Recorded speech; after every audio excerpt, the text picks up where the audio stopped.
Oh, Bobby, it feels good to break the surface, pal. Here we are. Sure does. San Francisco Harbor. I brought us round to the western seaboard, the Pacific Sea, as this is where most of the E3 stuff is transmitted on. So we have surfaced stealthily in the harbor because we're still on the run. I think the submarine's almost going to become our second home. Listen. Put your hand over your bag of chips because there's seagulls. The seagulls. We got to buy another mattress. I can't do this cot no more. It's really hurting my back. There's a whole accommodation suite. Why have you been living in the nursery? I thought that's where we were doing. It's not where we are doing. It's where you've been doing. I don't know. I've got my own sumptuous cabin, fold-down day bed. I've even inherited El Buccio steward stroke butler, so I'm living the dream. But you've gone all the way down there. You're living in a cot? What? Yeah, I thought that's what the purpose was, to hide.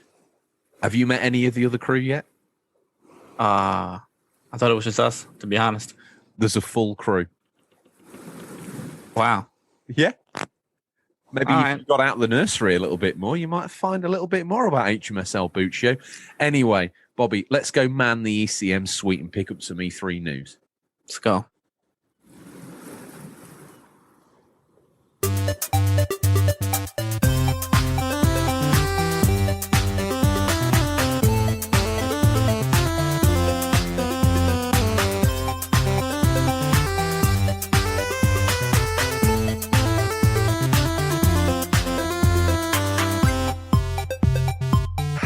Welcome to the Unofficial Controller Podcast, your weekly gaming podcast, episode 108, E3 2021.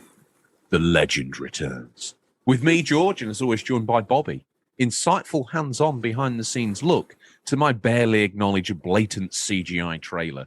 Bobby, friend, how is it going? Going good. It's going real good. This fills me with most happiness. I'm sorry about the accommodation. I didn't realise you'd been sleeping in the nursery. Yeah, I didn't know that we could have access to other things. I thought everything was locked. No. It's ours. I mean, what with El Buccio serving time, we have become the custodians of his everything. Some of the stuff I don't want to be involved in, but a submarine with a full crew, paid for by the interest in his Swish bank account, I think we'll be okay. Anyway, let's tell the fans why we're here, because it's not just a normal episode of the Unofficial Controller Podcast. Oh, no. We've surfaced in this bay a week ago, and we've tapped in to the hottest feeds. We've been using El Buccio's secret, special computer system to decode what we've seen and present us a teletext prompt read of the bestest stuff. So in a normal episode, we'd have some news. We've got so much news this week, we've only gone and blown the blooming doors off of it, right? Boom. Then we would normally have a feature. Well, the feature's the news is the feature. We've only got a feature this week. And then, obviously, don't forget, he dons his mask and snorkel, swims up the torpedo tube, because it's time for the Stingray to let us know what he's got in the boot of his what looks like a Q branch adapted Nissan Bluebird with propellers in the back and all sorts of things going on. Yeah, we've got the budget now. We can use our imaginations to their fullest extent. And then the show ends when I ask Bobby what he's hoping to play. But those who should have paid attention know it's time to don mask, snorkel, and flippers yourself. Go on, Odders. Do it. Pull deep down. Get yourself 10 fathoms down. Arm that spear gun. Blast it straight through a fish that resembles the words Bobby. What have you been playing?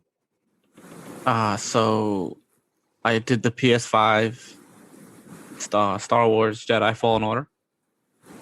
I got the platinum for that free upgrade. No, okay. So I played it. It looks beautiful. No, you played about 30 seconds as the platinum's dropped. No, it didn't really work for me, so I had to do it anyway. You had to play it all It never works again. correctly. It never works correctly. You had to finish the whole game again? No, this second level. But I mean, it was really, really nice. Really, loading time is faster. Enemies seem to be a little bit quicker. This seems a lot more smoother. Nothing was wrong with the PS4 game or the Xbox, One game. But now next gen upgrade is unbelievable. I did Wreckfest. Pull it out, but I've got a lot of shame carrying at the minute. But No, carry it's on. worth it. I interrupt. Tell me more. Wreckfest. And Wreckfest was great. The single player mode was, was fun. Wasn't for me, it was fine, but online was out of control. I loved every minute of online. People don't care to win; they just want to wreck you. So you'll have like a last place guy just drive reverse just to smash people. It's hilarious. It's insane. And then I just finished. I got the platinum for that, and I got the platinum for Concrete Genie. Oh, tell me about that, because I loved my time platinum in that game. Yeah, it was really fun. It's a totally different game. I would never would have played it. It wasn't free.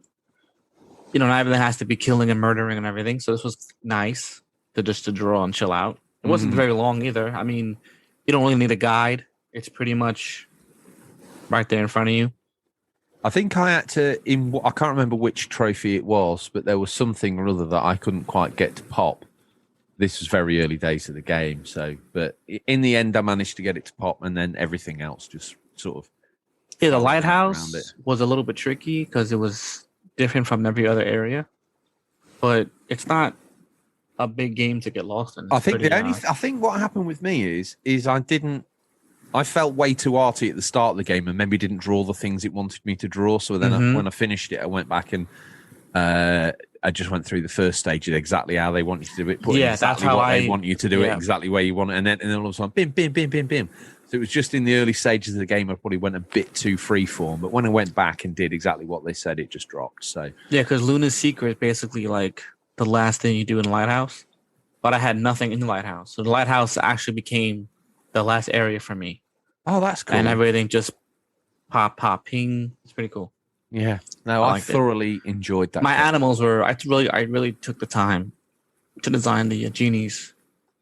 I put ears on them, antlers on them, tails, whatever they had. You've reminded me how good that game is, dude. They weren't just like blobs. Like I really took the time to make them look nice. Put a little beard on one of them. It's the brightness and the overpoweringness of the colours against the brown background, which is obviously the stylistic theme they were going for with the HDR and all that sort of pop. It just looks exquisite. And the story's pretty cool about bullets. Yeah. It wasn't a bad game at all, really. I recommend it, to be honest. I think it was worth its lower price point when it launched, definitely. Because, an adult's probably going to blast it in a weekend or maybe 3 days, 4 days. It took me a day. Yeah. There's some bits I need to do. I think I can log on with the PSVR and do a couple of bits and then there's like 3 trophies. There's a VR trophy there. But I've never felt compelled to be honest. I think I thought about it at the time, but once that moment had passed, I was like, nah, it'll be fine. Yeah. So Concrete Genie, Wreckfest, anything else? Well, I think Band-Aider, I mentioned that's done. And then I'm still doing Alienation. Still waiting for my stepdad and my boy Marlon to. What I would say about that, I thought to myself, I don't know how, but I ended up watching some Alienation gameplay on YouTube, whatever it was. Mm-hmm. And as soon as I saw it being played, I was like, oh, Bobby is going to love Returnal. It's like a first-person Alienation. Also, same company. Yeah, exactly. So all their games were the same. Next Machina, Dead Nation, Alienation. When I saw all the bullet hell going on in Alienation, when I thought to myself, yeah, imagine being first person in that bullet hell. It's actually quite intense. So I'm actually just waiting for them to get their special gun they need. Mm-hmm. And then we can all get the hardcore trophy together. Of course. Which all 3 of us will plat at the same time, which would be nice. And then I did the new DLC for Assassin's Creed. It's a lot harder than... I thought you'd already done this. The Irish one. There's a new one. Yeah, the Irish one. No, it's new. It's called Mastery Trophies. Wow. So they added... In London or England, there is special Valkyrie statues that you have to go in, and it's a little bit of a story. And you go help, can't say who, someone, and you have to do all 3 mastery challenges for each totem. Mm-hmm. And they put the game on where you have nothing but what they give you, and the enemies are much harder. And it's just not kill. If they want you to kill 8 people like this or kill 8 people like that, you have to do it. You have to get 1,000 points for each section of the totem. So there's a regular battle, there's archery, and there's stealth. They're not easy, I'll tell you that. So it adds a way harder challenge to the game. I never thought. It's pretty cool. It's fun, but it's frustrating at the same time. Are they locked away separate from the platinum? So you get the platinum and then you unlock. Are the trophies with these DLCs or extra season pass content?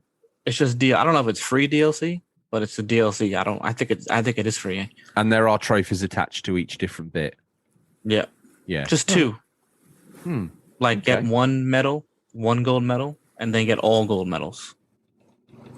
Nice. So if you want a challenge, this is something to look forward to. And that's it for me, man. I played a lot. Been a very busy boy. I was busy. What about you? Well, Ratchet and Clank came into my life, didn't it? Again, I've been away a lot, so again, I apologise, gamers. I can't be everywhere, can I? But Ratchet and Clank, probably about 10-15% through it. I'd love to play a bit more. Hopefully I will this weekend. I can see it being a game you could get done, possibly. But I'm just enjoying it. Returnal, let's cut back to Returnal for a moment. Never has a game lived rent-free so much in my head. I don't know why, but I can't stop thinking about it. There's something about it. There's something very cool about it. And I know I need more time. But that doesn't mean it doesn't affect my every waking moment. I was driving the other day, and even though I had Ratchet and Clank, I was thinking about Returnal. I was thinking, why am I thinking about Returnal? I don't know, but there's something very, very captivating about the game. I think it's one that's going to stay on my hard drive for a while, and I'll just keep having a go at. Might even sort of knock the PS5 Spider-Man remaster off just to give myself a little bit more space. But parking that, obviously there's been an influx of games. Ratchet and Clank, boom, let me tell you. And I'm sure we missed an episode, so everybody else has already had their Ratchet and Clank episode, I'm sure. But my goodness gracious me, the fidelity on screen in that game is incredible. I know it's a bit lame to compare it to like a Pixar movie or something, but that's the best comparison I can give. I mean, it looks like one, to be honest. And we're lucky enough to have a 4K screen.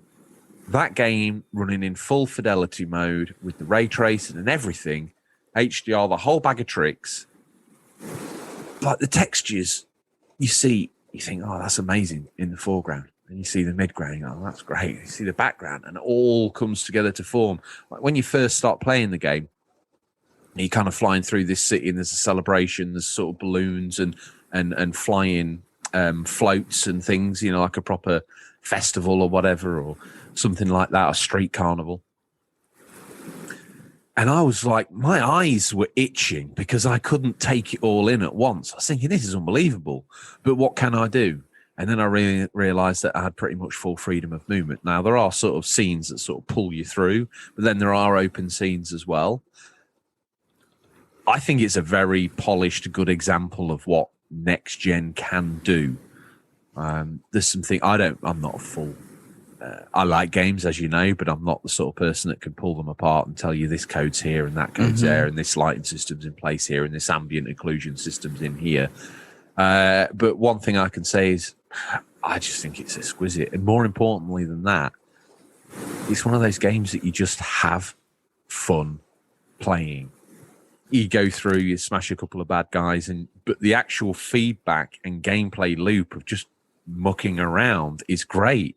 And there's some real nice animation details in there, like there's a dodge almost like Returnal or Alienation, but it does it in a way because it's like interdimensional. It kind of like does like 4 versions of the person as they kind of then slow-mo catch up with where you've gone to. Oh, that's cool. And it looks exquisite. Each character model is just as detailed as the first one. So there's 4 of these character models on screen for a moment before they kind of snap and catch up.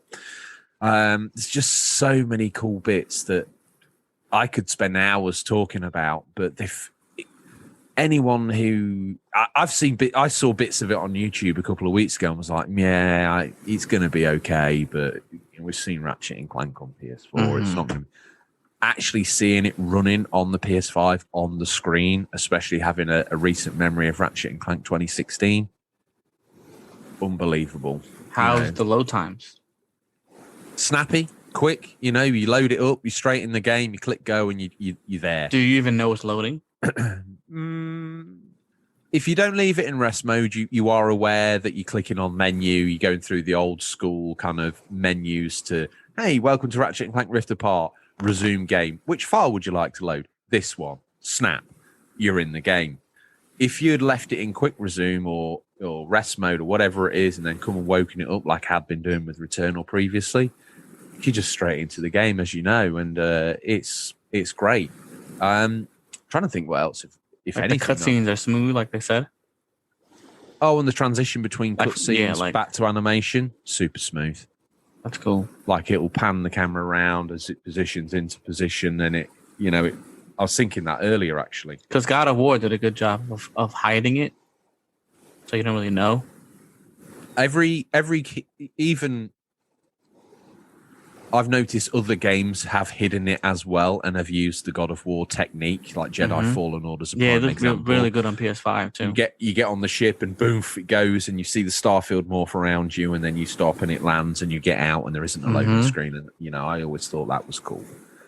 I feel like a lot of games are there now, but the way Ratchet kind of just skillfully positions the camera around so the scene carries on flowing, and you're in. Because there's been a couple of times I've been like, what's the dude or dudette looking at? Oh, hang on a minute, it's not CGI anymore. I'm playing. Okay, that's cool. And we've also talked before, I know a lot of people have got the 3D audio headsets, and so have I, for PlayStation. The 4 PlayStation 4 Gold and Platinum headsets will work on PlayStation 5 and give you everything that the PS5 headset gives you. But I play it, obviously, with my cheap surround sound from 2012 or whenever, and as we've talked about before, getting ready for the next gen sound setup and all those other shows that we did, and I've spoken about it since. Mine's only a cheap system. I'm sure you could probably walk past someone's house and find the same system on the floor that they've just had enough of because the Blu-ray doesn't work or whatever. Now, I've dialed that in. When I was playing it today, the sound stage that it was creating through only a very rudimentary Dolby Digital system, I was thinking, this is so good. I think that's the one thing that I'll take away from this. I know that these sort of open world collect 'em up platform games aren't really for everyone, and they're not normally, I would say, my cup of tea. But this one's handled with such charm and aplomb. I'm a little nervous that I've torn a 15% hole in it in the short time that I've spent with it already. But other than that, it's just a nice experience, and I don't think I could, as a family game, I don't think I could recommend it enough. Like Returnal, I would struggle to recommend. I think if you're an absolute hardcore gamer and you're willing to give some different bits and bobs a try, go for it. Ratchet and Clank, every single person in the family, from an 8-year-old to an 80-year-old and beyond, is going to be able to extract some enjoyment from that. I think it's a great game. Should have been a launch game, but let's not let that get in the way of if we'd had it at launch, what would we be playing now? Okay, exactly. So it is perfect. I think we've probably, for a video game show, talked way too much about video games, Bobby. They'll be turning off in their droves, and that'll be a bad thing because we've picked up another wave of listeners. So thank you, everybody, for tuning in. Must thank Ireland for putting us in the top 10, I believe it was, on 2 categories of podcast. Big thanks to Israel again for boosting us up there. Consistent thank you to the Netherlands for putting us in their top 10. Consistent thank yous to the UK for continuing to support us, and everywhere else in the world, including our beloved America, where we find ourselves today. And we find ourselves in America because it's E3, Bobby. Entertainment, Electronics Entertainment Expo, E-cubed, E3. See what they did there? That's what it means. In 1999, they were thinking, weren't they? They knew what they were doing. They weren't what I would call dum-dums. Before we launch into the feature, do you want to tell everybody at home how they can interact? Because normally we're a fan interaction show. And obviously how they might join in with our wonderful, might I add, multifaceted community. Yep. On Instagram and Twitter, you can follow us at Unofficial Controller Podcast. You can email us at questions@Unofficial Controller Podcast. Or you can, in the Instagram or Twitter, there's a link You can click that link and you'll take it to a Discord where you'll have gamers alike to talk and discuss about everything from food to video games, sports. It's in there. Perfect. It's in there. It's real nice. Discord's good. Now, are we in season 3? Are we going to have a season 3, or should we keep season 2 going forever? I don't know. Okay. Let's see where this submarine takes us. Beautiful. We got to get out first, you know. We're not ever leaving this submarine again. I think it's a USP we can nail on. The only podcast recorded at sea in a submarine. Thing is, we could also paint it yellow and pink. That'd be amazing. El Buccio did advise against that. Okay. Only because he didn't have enough money in the bank to go toe to toe with Paul McCartney. Okay. And they've already got a yellow one. Yeah. Yeah, we don't want an issue with them. With Sir Paul. I don't want any of them. I don't want to bother the knights. Let's leave them alone. The sirs, the knighted. I respect them. Okay. Fine.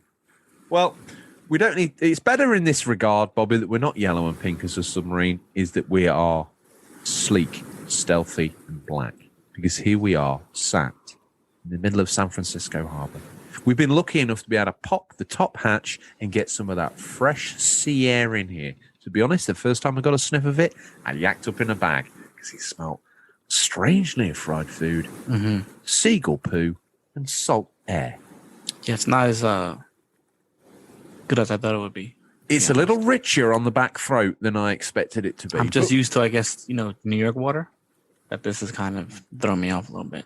It's like the New York nose water. Yeah, the New York, dirty harbor.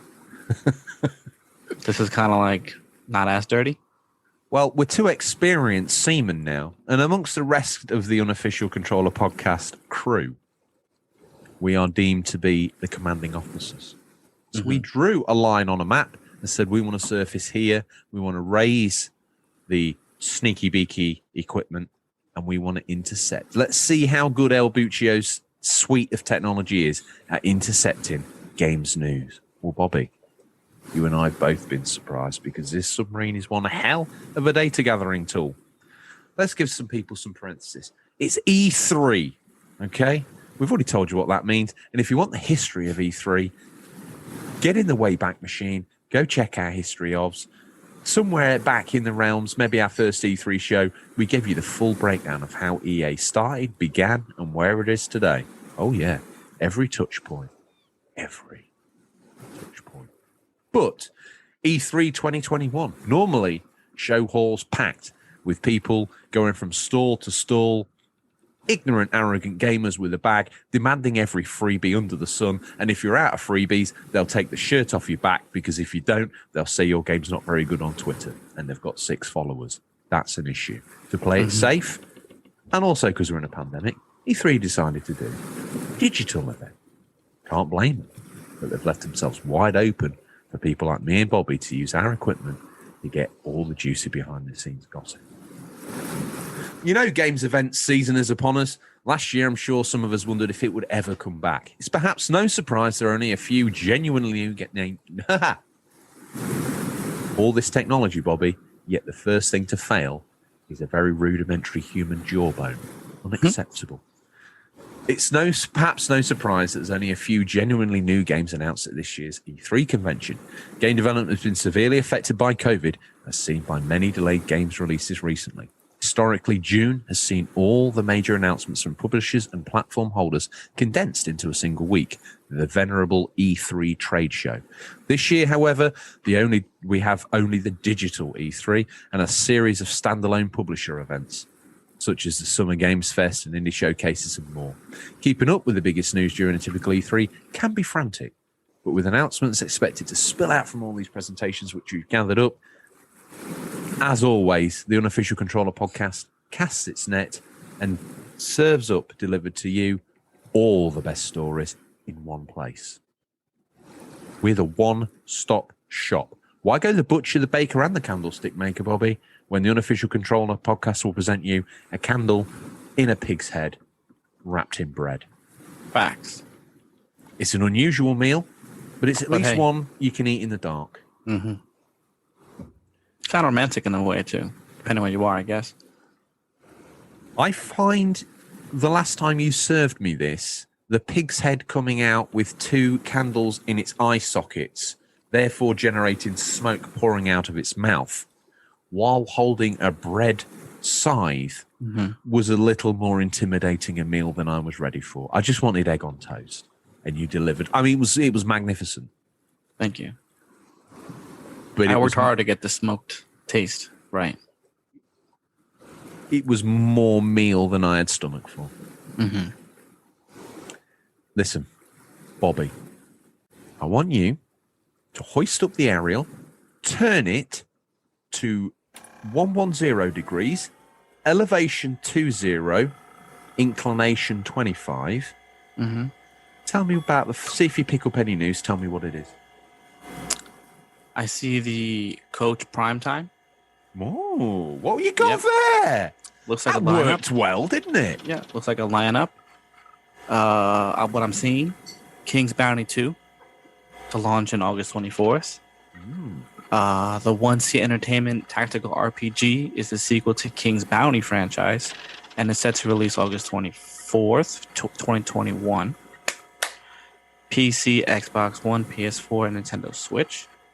Coach's Media Primetime Show also shared details on Brass Token Survival Horror, The Chant, Warhorse Kingdom Come Deliverance on Switch, Recon's Action Adventure Final Form, Massive Studio sci-fi game Dolmen, Madhead game sci-fi adventure Scars Above, Dark Crystal's dynamic sci-fi RPG Encased, Mirker Games Adventure Echoes of the End, and Gold Knight's action RPG The Last Oracrew. Stay with us. We'll be right back. Do you like video games, podcasts, and reminiscing? I'm actor, video game writer, and total sweetie pie Connor Savage McCabe, and on each episode of Call Me By Your Game, I sit down with a guest for an intimate look at a special game from their past. Did you and your dad beat Spyro the Dragon over the holidays? Or was Halo 4 the one thing that united your roommates during your senior year of college? Stories like these are what Call Me By Your Game is about. From video game content creator Janet Garcia to Hades voice actor Courtney Vinay's, I interview wonderful comedians and game industry friends about these memories. Check us out wherever you get your podcasts, and maybe someday you'll call me by your game.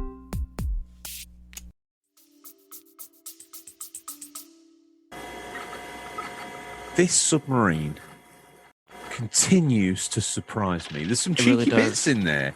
I'm most happy that Switch gamers get Kingdom Come Deliverance, but when I saw that, I had to wonder how the hell are they getting that on there?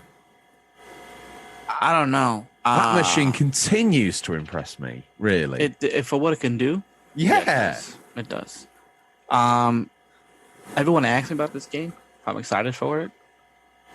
What? No, King not Bounty really. or Kingdom Come Deliverance? Kingdom Come Deliverance. I'm surprised you haven't picked that up on PlayStation yet. No, I played it at my stepdad's house. Yeah. I just feel like I just have a sword. I'm just swooshing it around like a wand. That's how I feel the action is. So for me, I don't like it. Hang on a minute. I'm a big fan of Oblivion and Skyrim. Yet you're willing to wave a stick around in that browser end, and that you're not going to. Well, I played that in third person. I don't do first person swooshy swashies. It's ridiculous. It's such. Okay. What I am excited for though, it looks interesting. The Chant. Yeah, tell me more about what you know about that. I have no idea. I just saw a trailer. I don't even know what it's about. I was meaning, tell me more from what you perceived in the trailer. Oh, I don't remember. Oh. I just saw the trailer. It looked in. I can't recall. I can see this being a back of the box thing. The Chant, terrifying horror game. Quote. Yeah, looks good. Saw a trailer. Don't even remember what it's about. Yeah. 9 out of 10. Unofficial Controller podcast. Bobby's World Podcast's gold seal of approval. Let me see if I can have a go with that. So, let me turn the. I'm going to turn that to 270, angle 30, inclination 25, and I'm going to change. I tell you what I'm going to do. I'm going to reverse the polarity of the neutron flow. I've heard big boys doing it. Let's see if it does anything.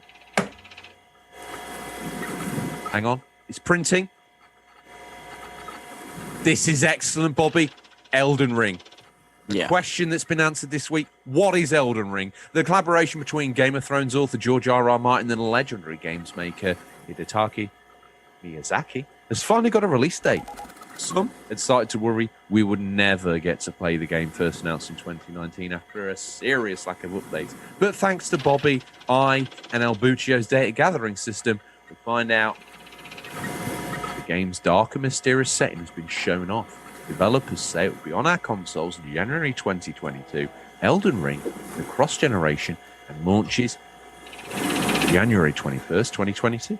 From Software and George R.R. Martin collaboration first announced E3 2019 was showcased during Jeff Keighley's Summer Game Fest kickoff show. As we say, game set to launch January 21, 2022.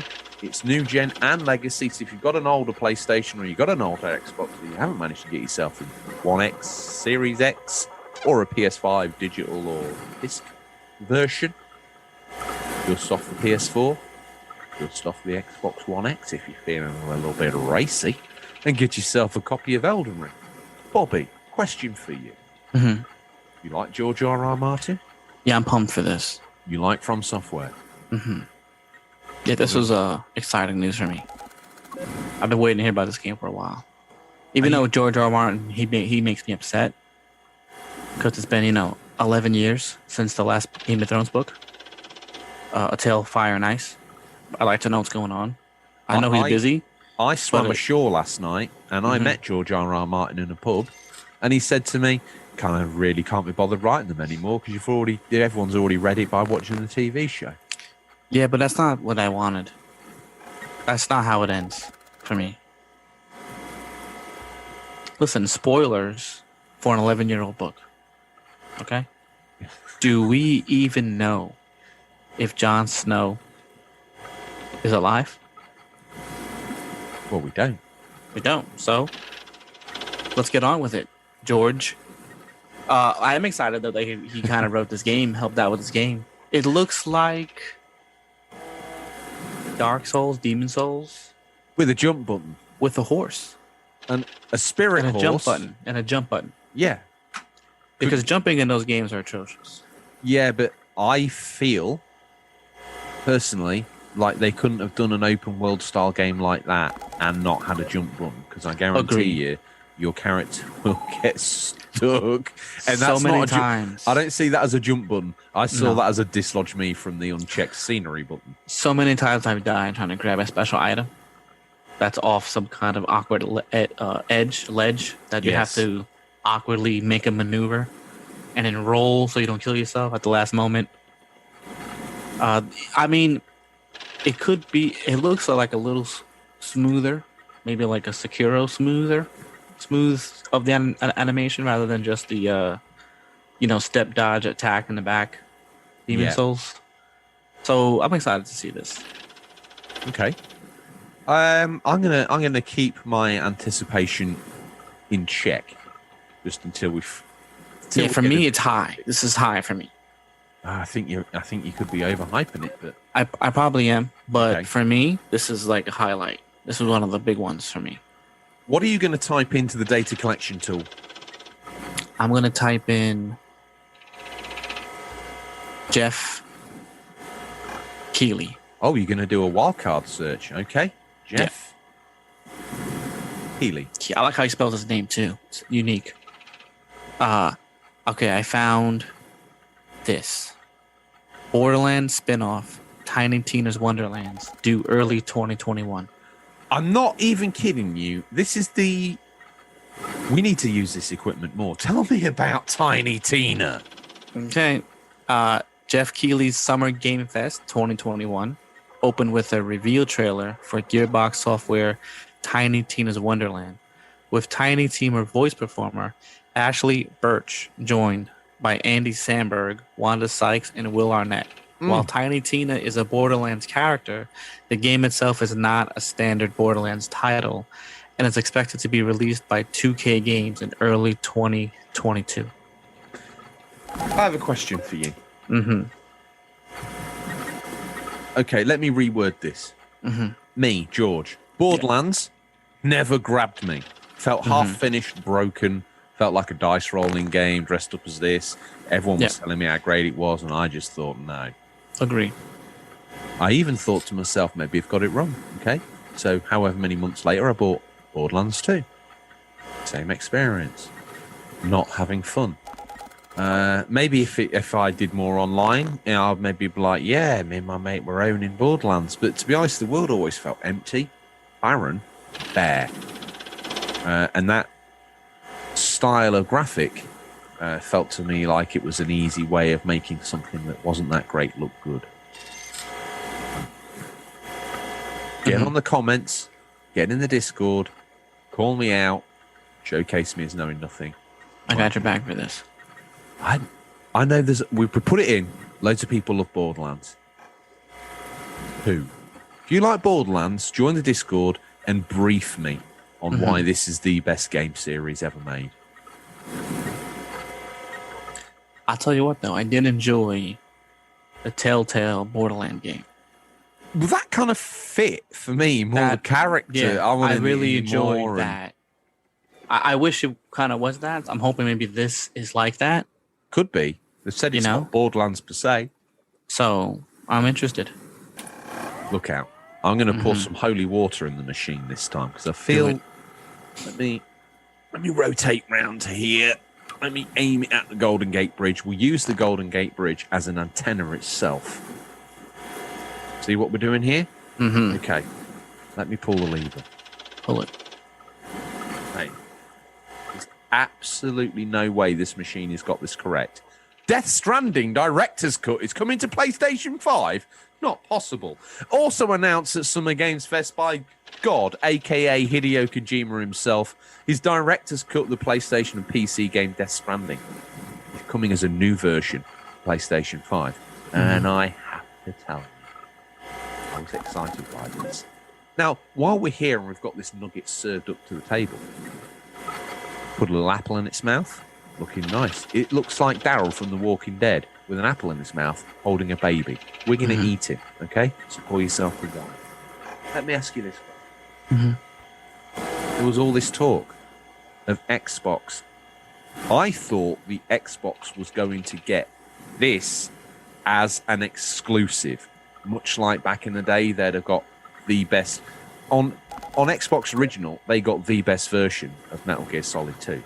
They got the best version of this, that, and the other. You know, when they came and they were really Gucci and cool and they had, like, twin stick support and all that. I could have seen Death Stranding Director's Cut coming as an Xbox exclusive, and what with all the talk of Big Phil stood in front of the shelves with all the different Easter eggs in the background and they all meant something. Is Death Stranding Director's Cut involving the whole of the team?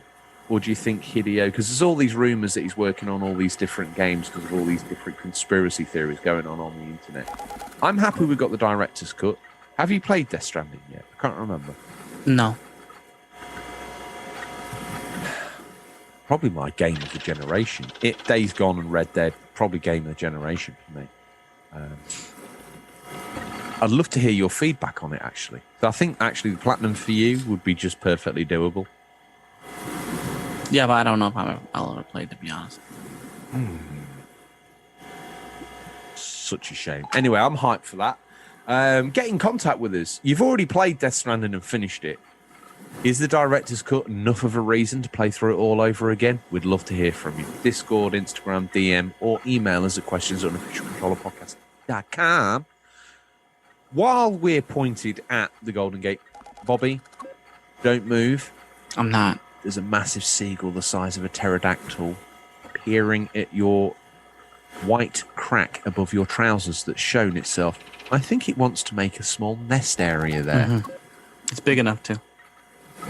Just swoosh him away. I don't think I can share a cabin with a man that's got a seagull in his trousers. Please go. Please go.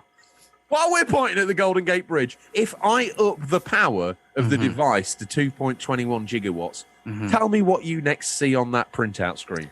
I'm getting another George. Another Jeff is coming to me. But this are you time, using the machine, or are you some sort of what are those people that speak to dead people called? Are you a psychic? No, not a psychic. I'm just. This is what happens for me. He's speaking with a G. He's begins with No. a J. Is it a No. Jeff? Is it a With Jeff? a J, Jeff. What news do you have, friend? This Frontier prepares Jurassic World Evolution 2. Boom. Yeah. Jeff Goldblum, the man himself, introduced a trailer for the park management simulation Jurassic World Evolution 2, set for release later this year on PlayStation and Xbox consoles, as well as PC. That is great news because I like Jeff Goldblum. I think he's amazing. I mean, I'm not going to argue with you about the legend, the man, the myth, the legend. But one thing I'd say about Frontier, they are on fire at the moment. The original Jurassic World Evolution, fantastic. Planet Coaster, awesome. Original Jurassic Park Evolution plus Planet Coaster have a strange baby that walks around made out of theme park parts but looks like a dinosaur but can't actually eat because it's got no internal organs and dies after a week. Forget that. Talk to me about Jurassic World Evolution 2. Possibly the best game ever made.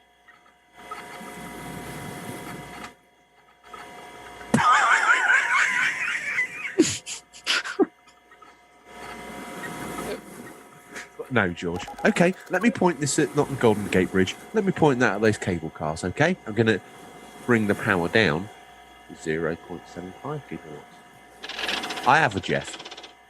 Really? What am I getting here? Print out. Jeff.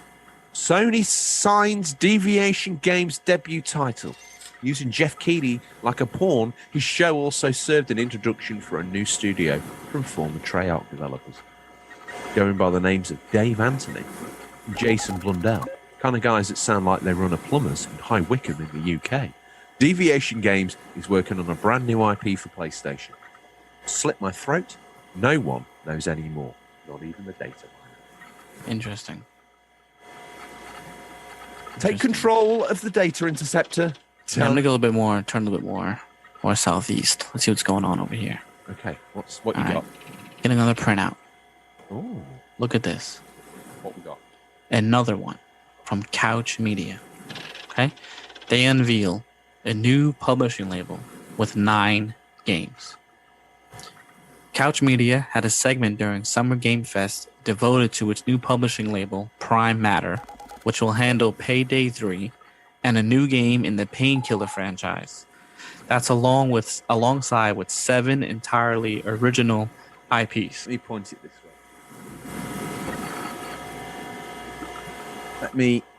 I'll tell you what I'm going to do.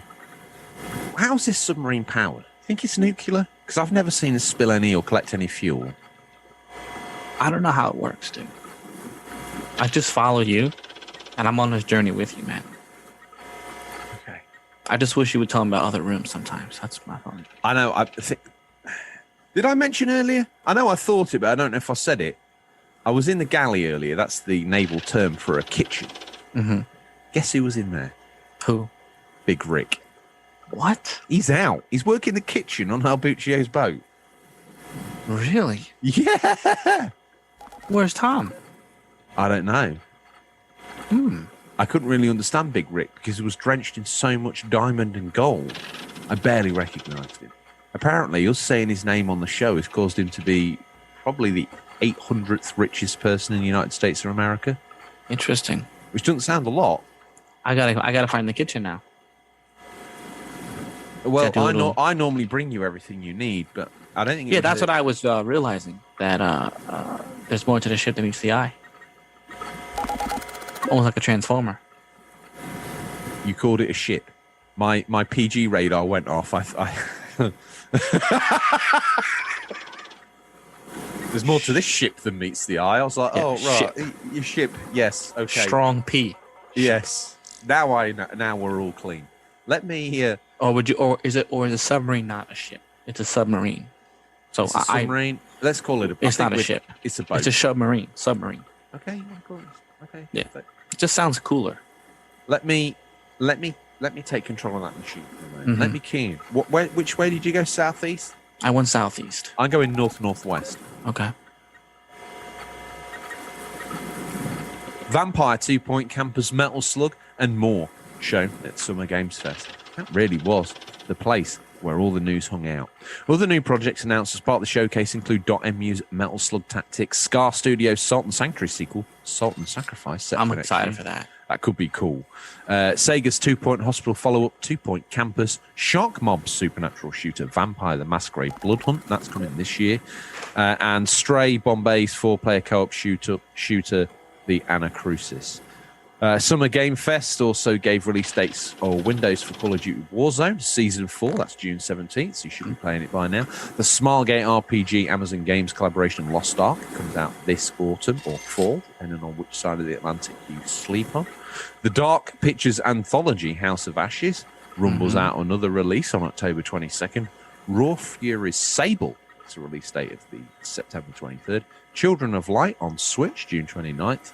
Norsefeld's PlayStation and PC survival action game Tribes of Midgard also gets a release date July 27th. Yeah, I'm excited for Salt and Sanctuary sequel. I'm excited for Was Salt and Sanctuary on the Vita as well? Yes, it was. I only knew it was on the Vita until I forgot who told me it was on the PS4. If you got a Vita, it's perfect on the Vita. It's like the perfect Vita game. It's unbelievably amazing on the Vita. I highly recommend it. Anacrusis looks really interesting. I'm looking forward to the Dark Pictures House of Ashes. And I'm not really too much survival action. I'm not really sure if that's like I gotta feed my guy, make him sleep. I'm not sure. But that Tribes of Midgard looks interesting. I feel I need Salt and Sanctuary on my Vita. No, you do need it. Immediately. It looks phenomenal on the big screen TV. Don't get me wrong, but it really pushes the Vita's limits. It looks just as good. Probably the best, in my opinion, looking game on the Vita. Have you got a Mark 1 Vita or a Mark 2 Vita? Which one have you got? I don't know. I got it when it first came out. Oh, so you got the Mark 1 Vita, okay. Yeah, it doesn't fit that new case everyone has. Oh, okay. It's too thick. So I had to get the I can't get the back controller. Kind of annoying. I got a back controller for mine. For the original? Yeah, I'll get you a link. I can only find one for the original. I can't find one for the Mark II. Really? Yeah. Okay, well, yeah, that'd be great. Plug your Vita into that system there, download everything into it, and tell us to find some more information. I can't imagine a Sony device is going to bring us Microsoft news, but see what you can do, what you got. Let's check it out. Let's see. All right. I got a few Xbox. Okay. A couple of them. What witchcraft is this where a Vita brings us Xbox news? Anything can happen on the show. Anything. So there's two pieces. Bobby, you know what they say? I'll just do both. Anything can happen at sea, friend. It sure can. Okay. Okay. Okay. It's all all right. available now. It says here, Xbox wants to release a game a quarter and will buy more studios. As part of its brief ahead of E3, Microsoft discussed its Xbox strategy going forward. Games came into sharp focus with the firm detailing it's ambitious to release a game every 3 months. Studio boss Matt Booty also reiterated that the company will be buying more developers in the future. Pause. A game a quarter, exclusive from their own internal studios, is exactly what the Xbox boys want For sure. and deserve. I'm excited by that boisterous talk. Here's the second part of news. Okay, give it to me. Xbox sets out xCloud and Game Pass expansion plans. Microsoft plans to add xCloud into TV apps, into browsers, and into developed dedicated streaming hardware. It is considering alternate subscription models for different audiences and is in the final stages of integrating Xbox Series X hardware into its centers.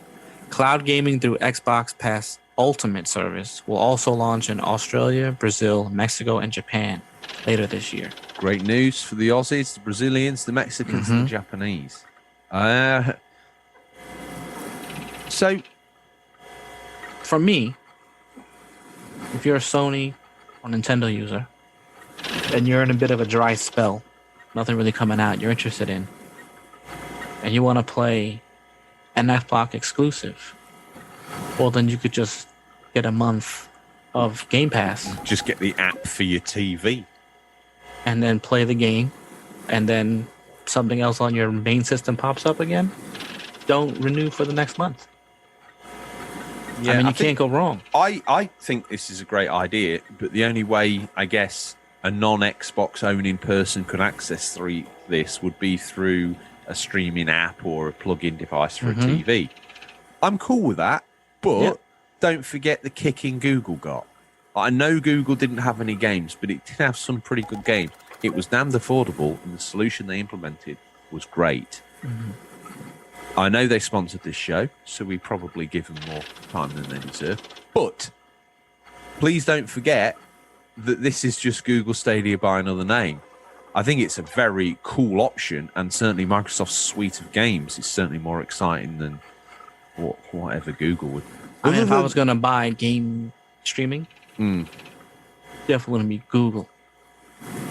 No. Is that where Xbox nudges ahead? Because it's got that credibility. It's been doing it. It's earned some kudos with the gamers. So even if imagine a fourth major publisher, developer, company, they would have a lot more to do to get their name up there to compete with the three big boys. Well, I remember when OG Xbox launched, people didn't know what to make of it. It's like, what? They're doing a console now? That'll never work out. And it hung in there. It's still in there. You had adopters like me waving Halo under people's noses saying, you must, you must, you must. It's got no traction at all. I enjoyed it. Good console. But back to this.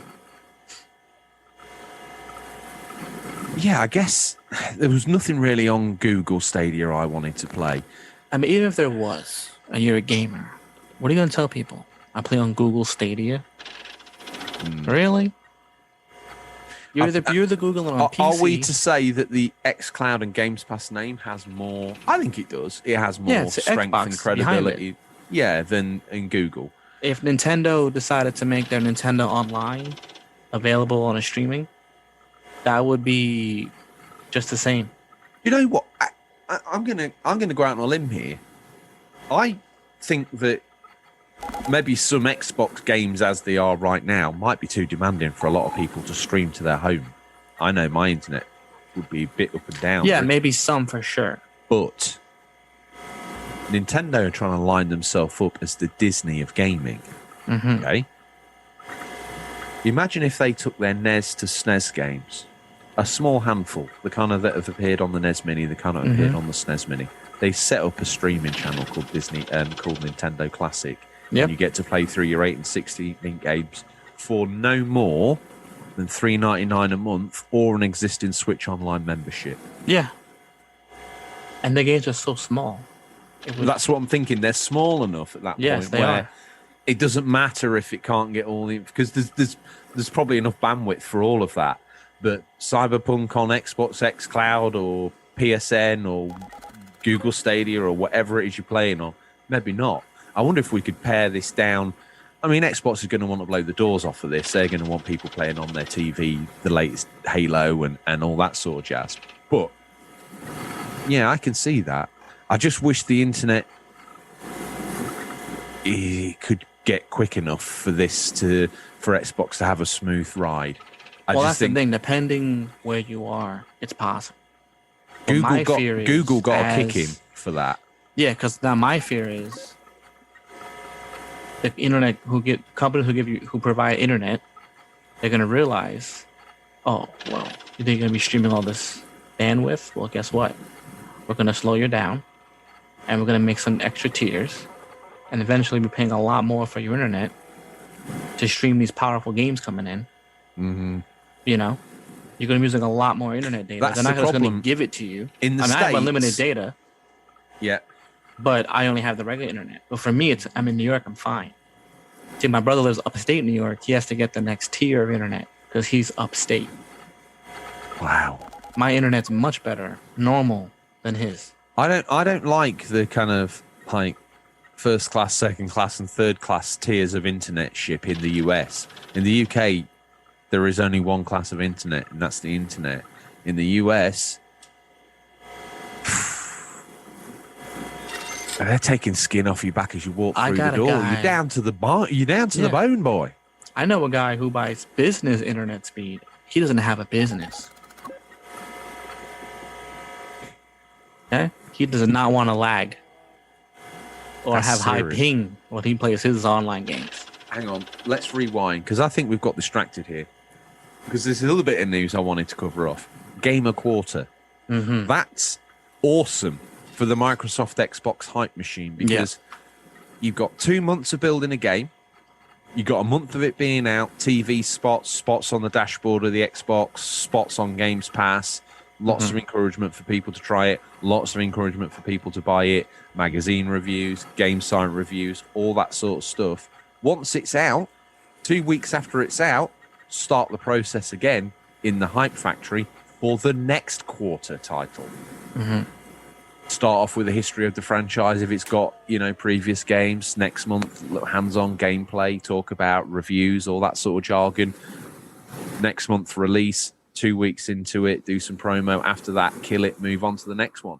And every 3 months is also a manageable time period for an Xbox gamer, even a casual, to start the game and complete the game. I'm not talking 1000 G out of it gamer score. I'm saying start the game, finish beat the game. story, Old school beat him. Old school beat the game. watch the credits roll. Done. You've got your enjoyment out of that. And you've experienced the developer's full vision. Got to finish. Because how many studios do they have? God knows at least at the moment. It's 20, up there. It's 20. 20 at least, right? Yeah. And they So, want I mean, more. not every studio has to make a game once a quarter. Oh. So if one studio is only making, 2 games a year, it's very possible. That's out of everything. I know we've been given the news by Xbox that we're lining up these studios and we've bought Bethesda and we've done this and we've done that. But this was something I needed to see. I needed to see how they were going to implement all these studios and roll out a strategy. You're not going to get Elder Scrolls 6 and then 3 months that's not going to happen. They'll spread those big boys out. Yeah, that's but fine. The other studios they have can definitely push out.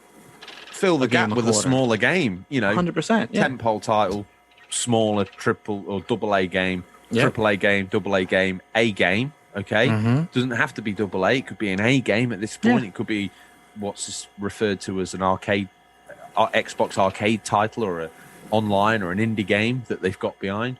Yeah, and then they could take a chance now. Let's try something small. If it gets popular enough, okay, well, let's develop a sequel. And make it a little bit bigger than the original. One thing that would set my eyes on stalks, because like we've talked about, I've got Xbox ready to rock and roll. Nothing on there's tempted me so far. I've either played it all before or I've kind of got worn out by the franchises. I'm excited for some news coming up. The playing game, all right, don't get me wrong, and there's some other bits in there that have got me intrigued. I'm glad I have it. Currently, nothing on there for me. But if we could get sucked into it'd be great for the show as well. Boom, game.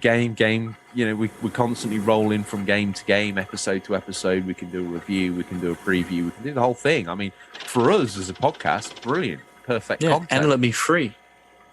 Yeah. I mean, how can you go wrong? One wonders if you can go wrong. Next bit of news. Give me this. Let me have a go here. Let me spin this round. Let me angle it into space. I'm going to see if I can catch something bouncing off a satellite. You never know. We might even get something from the future.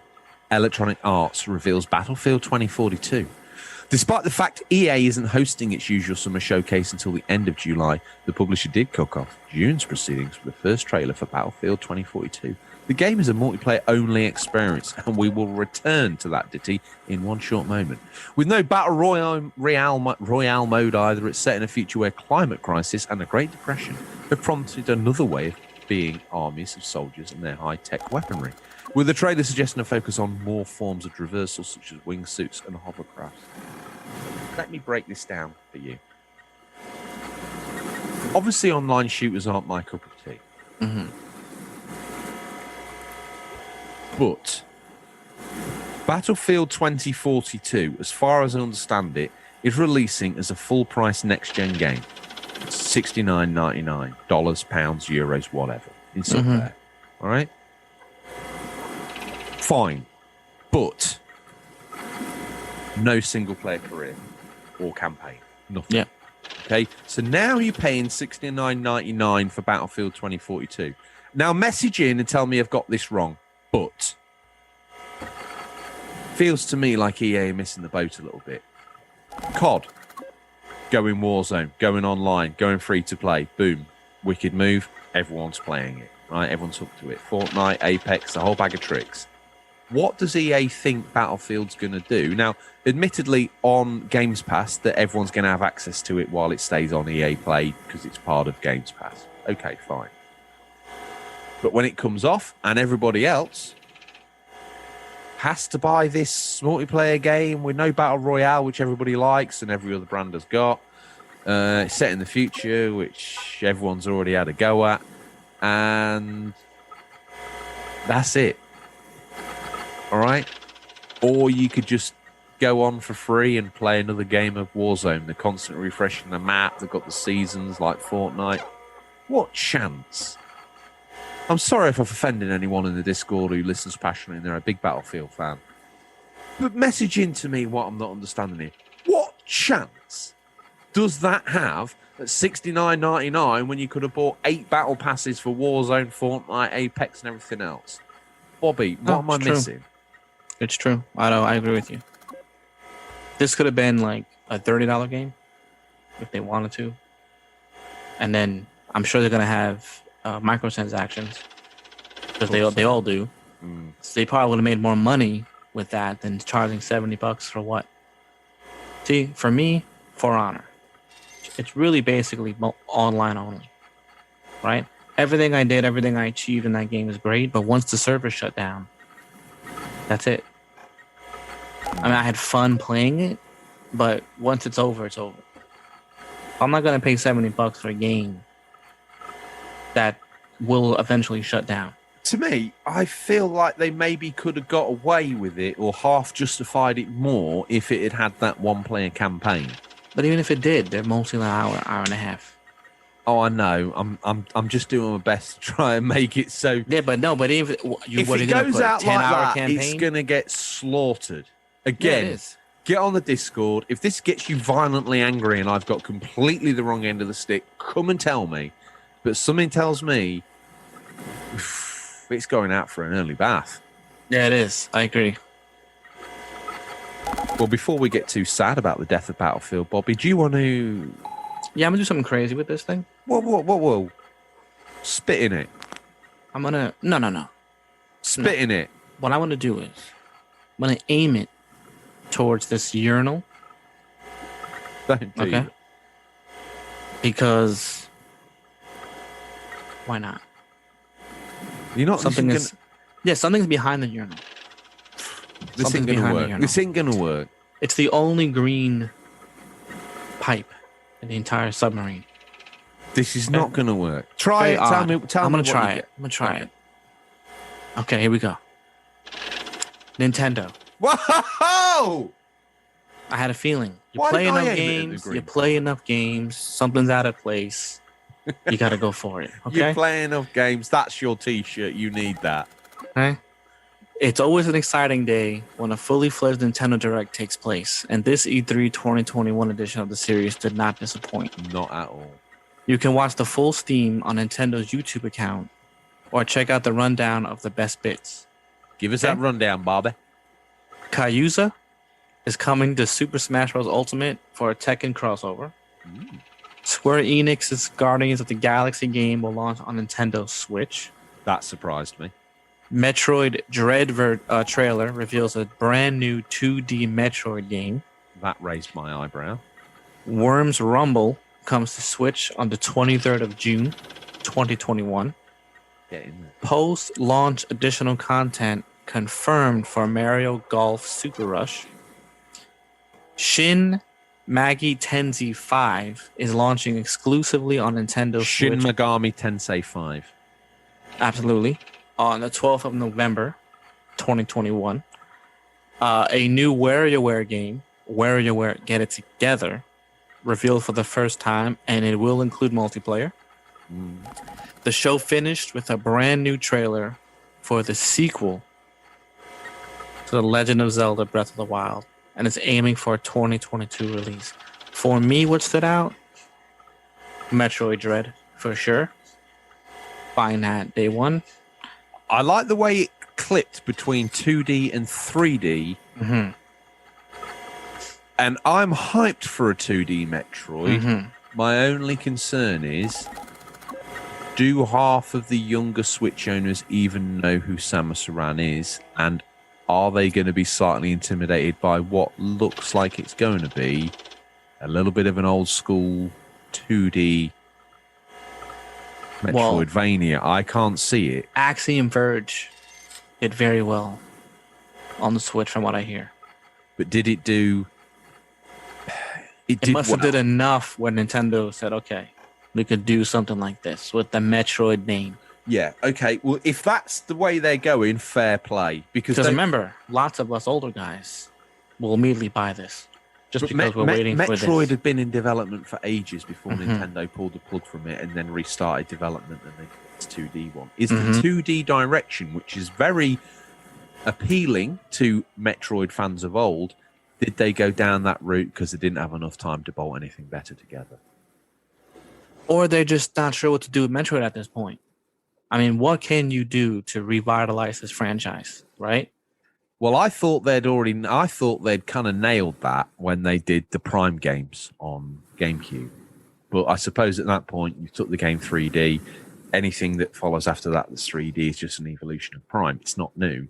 But you could say that about any shooting game. So, No, of course. One thing that I did note that the Intel thing you didn't pick up. Now I must confess, I bought one of the little Mario Anniversary Game & Watches after slating it on this show. So I'll stand here and you can all write in and call me scum. I will answer that. And I was equally excited by the announcement of the new Game & Watch with all the Zelda games on it. That looked really cool and a great way to play the Link's Awakening from the Game Boy. I'm not talking the Switch remaster, which is probably more graphic than game there. But I'm excited to see that. Could be cool. While I've got the radar, I'm gonna up the voltage because we got a trailer. Legend of Zelda Breath of the Wild 2. A mysterious red-black flame flickers. There are flashes of a blonde hero struggling and then falling as the screen fades to darkness. The opening moments of the trailer to the sequel of Nintendo game Breath of the Wild sent fans into raptures online with the news that it'll come out in 2022. Could have done with coming out in 2021 if you ask me, but 2022 is fine. The lack of specific release date may concern some, but the gameplay that was shown seemed to go down a storm with the Nintendo fans. It was a climax of the entire convention. Now, lots of people had strong shows, but gauging the internet, it seems that the appetite for Breath of the Wild 2 is extreme. And this trailer provoked much excitement on the internet. It's hard when you're on a submarine trying to gauge whether someone liked X more than Y or the world as a population liked X. See, like for me, like we mentioned before, I didn't know Breath of the Wild was on the Wii U, right? I had no idea. So for me, I'm like, okay, cool. I got a sequel pretty quick. Apparently, how long has it been between games? What, for Breath of the Wild? What came out? What, 20? Did it come out in 2016? 2014, maybe? So that's a while for a sequel. So I can see why the excitement is that. I'm excited regardless. I love Zelda. So I'm in it. I mean, I said I love Zelda, but I didn't play anything after Super Nintendo. But I played the 3 games that I had, and the Nintendo, the Game Boy one, the original Game Boy game. Yeah, that's it. But still, I'm pumped for this. I loved it. okay. I'm excited to see where this is going. Well, let me. What I actually think, personally, the E3 was a bit hit and miss, but yeah, it was. But it's also awkward Square Enix because... had an absolute banger. Nintendo had, for the most part, a banger, and Microsoft had bangers. I think a lot of other people weren't quite sure what to show because COVID's kind of like thrown their whole calendar into disarray. So a game that could have been coming out this year has just had to get pushed to 2022, and they've had to keep their lips sealed about it because they're probably not ready to show. Well, I also think because of the Cyberpunk fiasco, course, yeah, that everyone's just being extra cautious now to reveal something that is just all gameplay, all trailer. I know, but it means that some of the people came to E3. Now I know it's not a proper E3; it's this digital 3 and all that sort of stuff. It means that some people came to E3 with already announced DLC and costume packs forming part, if not all, of their announcements. And when when you're doing that, you ain't got hope. And I would rather that we had more. Anyway, let me turn this round. I'm going to ramp the power back up. I'm going to sprinkle a little bit of Tabasco on the aerial itself. Square Enix provided one of the big surprises of E3 2021 by opening its showcase with a full reveal of the aforementioned Guardians of the Galaxy game, which is coming to Switch. Been rumored to be in development for years. If you want to go check the show and the footage, it's on YouTube. Go there, indulge yourself, come back and listen to what we have to say about it. Guardians of the Galaxy, Marvel fans were pleased to see an unexpected, and it was unexpected, Sir Bobby, Guardians of the Galaxy announced by publisher Square Enix. Let's face it, it's not the first time they've transgressed on a Marvel product. Let's hope this time they can pull it out the back. It's releasing this October, so we won't have long to wait before we can give it a kick up the backside. The title puts you in the role of Star-Lord Peter Quill, and the trailer was full of his signature quips and one-liners. But without the rights to use the likenesses of the actors from Hollywood, the game, much like Avengers, hasn't won everyone over. Described by some observers as old-fashioned, in fact, quote, it looks like a game that came out 10 years ago, close quotes, open quotes, having these character models that are pretty generic and not the Hollywood faces is very strange. Close brackets. I mean, see, for me, that's annoying. Because there's comic book versions of them, then there's the movie version of them, and there's several different comic book versions depending on the illustrator. So, I mean, so you don't have the exactly Chris Pratt. Okay, fine. That's fine. I'm cool personally. It doesn't bother me with them not looking the same because what Avengers was okay. I mean, we need it this was game okay to look like it comes from that universe, in my opinion. If they do Guardians and it's a completely different art style and it doesn't look as good, and frankly at the moment it looks like to be occupying that space, it's not working very well. I mean, they could have went comic book style. That wouldn't bother me. What bothers me that it just doesn't look good. No, I don't like the way the characters look kind of cheesy. I don't mention that out loud, but that's exactly my take. No, it looks cheesy and it looks like Marvel Avengers. Tell you what, I'll finish off Square, and then you can turn the pointer to see if you can find anything Ubisoft shaped. This next thing that wound the hell up out of me, the Final Fantasy Pixel remasters revealed as coming soon for Steam and Nintendo. Do you know what?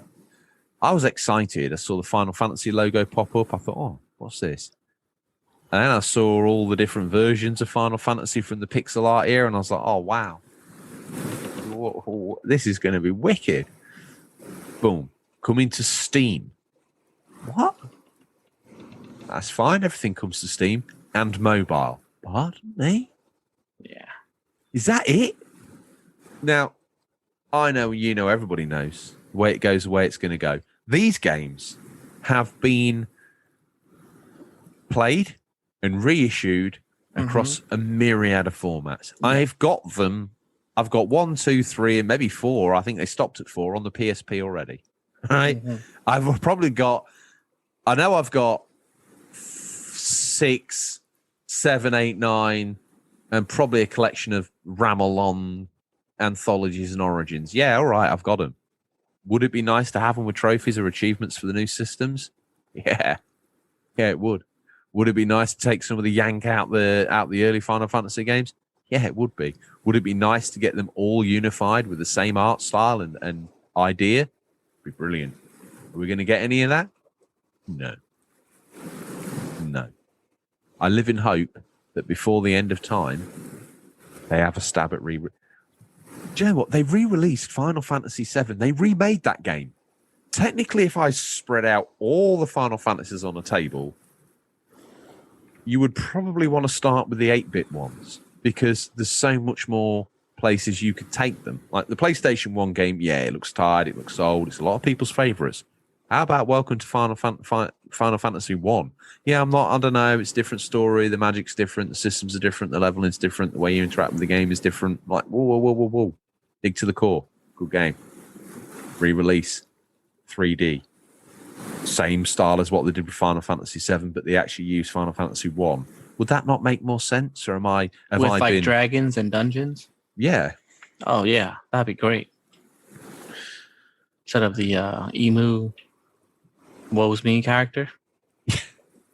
So, are you behind me on that one? Is that another George call? 100%. They should do. This is, I don't know, it's waste time. I don't want to be harsh because we all have these things have been phone. emulated on every system too. Well, that's the other point, isn't it? What's the point? I'm not buying this. No. I have them already. Wow. And I think even a couple of the 8-bit ones, at least, are on the SNES Mini, aren't they? I believe so. I can't confirm. I think there's one on the online. Switch, NES. Probably. I think there is one on there too. Maybe they didn't feel they could be cheeky enough to re-release them again for the. Please, they definitely could have done that. They could have. They could have. Imagine the original Final Fantasy in a Switch cute little cartridge. $70. Boom, done. Release each individual one. Yeah, up don't to even 7. do anything different. Just emulate that on a friggin' cartridge. You are very. I feel like I'm watching you do a crime. This is very naughty, but this is how they think. But why not? If people will buy it, because now I can play a new game, an old game on my new system.